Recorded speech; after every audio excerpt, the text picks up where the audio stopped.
Hello, good evening, welcome back to Chumki's adventure. বাইরে আজকে বৃষ্টি হচ্ছে, আর বৃষ্টি দেখেই মন চাইছে একটু তেলে ভাজা খাওয়ার।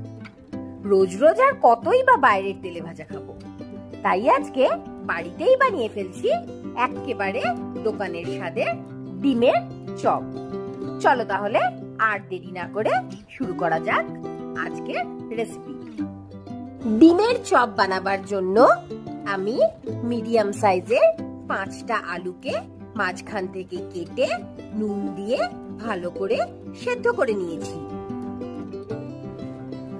আলুটা সেদ্ধ হয়ে গেছে, তুলে রেখে একই পাত্রে আমি 5টা ডিমকে নুন আর ভিনিগার দিয়ে সেদ্ধ করে নিচ্ছি প্রায় 7 মিনিট। সেদ্ধ ডিমগুলোকে ঠান্ডা করে ছাড়িয়ে নিয়ে একটা সুতোর সাহায্যে মাঝখান থেকে হাফ করে কেটে নিয়েছি। এবার ডিমটাতেও যাতে ভালোভাবে মশলা ঢোকে তার জন্য ডিমটার উপর থেকে দিয়ে দিলাম একটু নুন, গোলমরিচ গুঁড়ো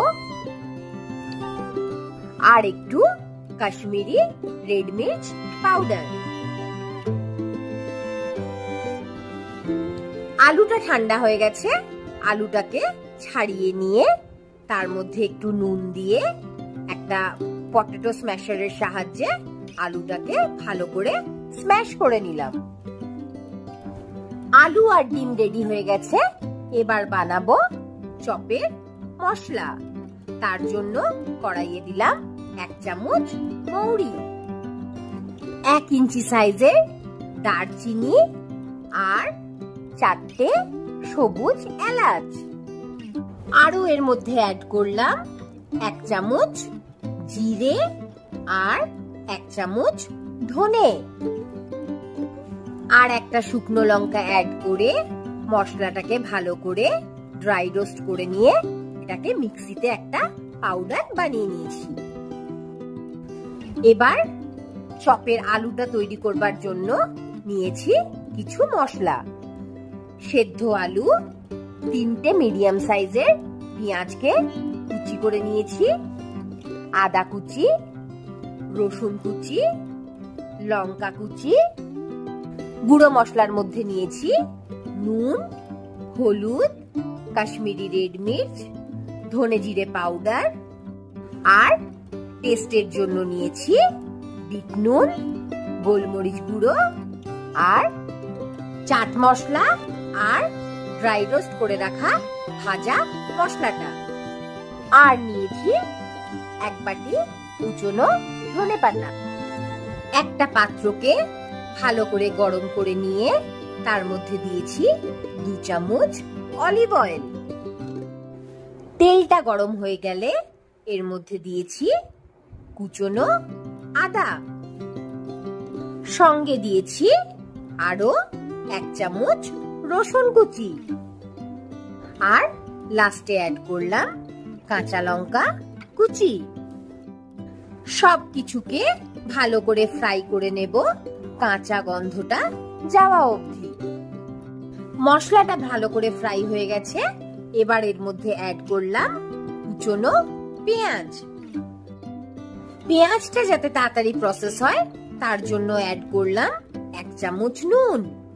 পেঁয়াজটাকে কিন্তু খুব ডিপ ফ্রাই করব না, হালকা একটু কালারটা চেঞ্জ হয়ে এলেই এর মধ্যে অ্যাড করে দেব সেদ্ধ করে স্ম্যাশড করে রাখা আলুটা।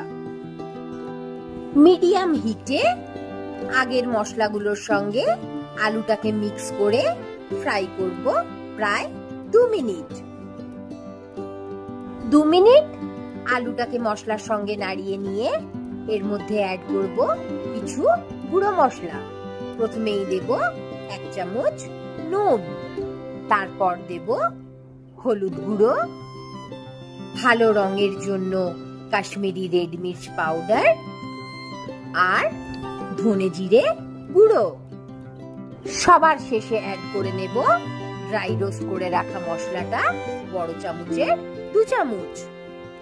সব মশলাগুলোকে ভালোভাবে আলুর সাথে মিশিয়ে নিতে হবে।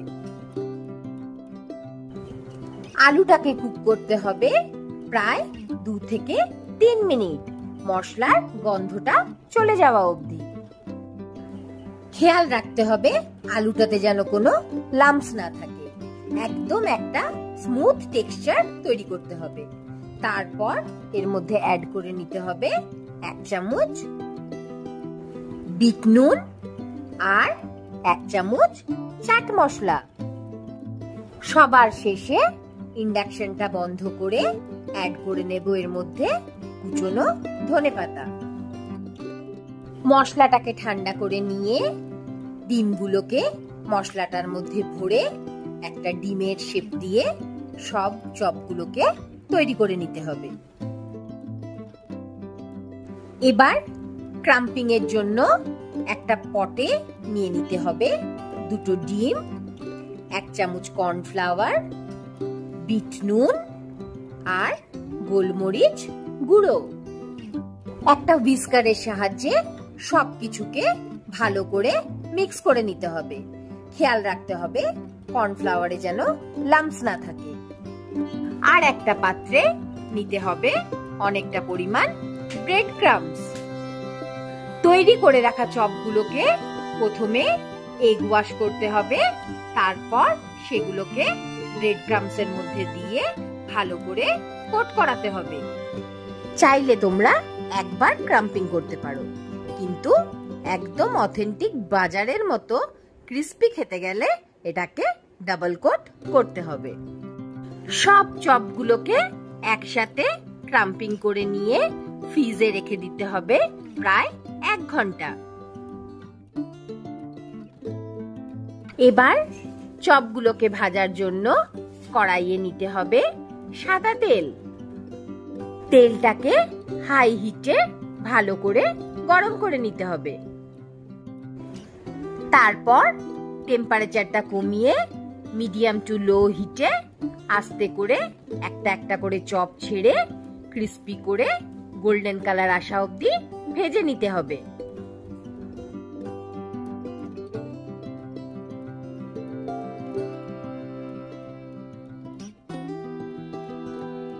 যেহেতু আমরা ডুবো তেলে ভাজছি না, তাই জন্য একটু চামচে করে বা খুন্তিতে করে গরম তেলটাকে উপর পোর্শনটাতে বারবার দিতে হবে, তাতে উপর পোর্শনটাও ক্রিস্পি হবে, ঠিক যেমন ভাবে আমি দেখাচ্ছি।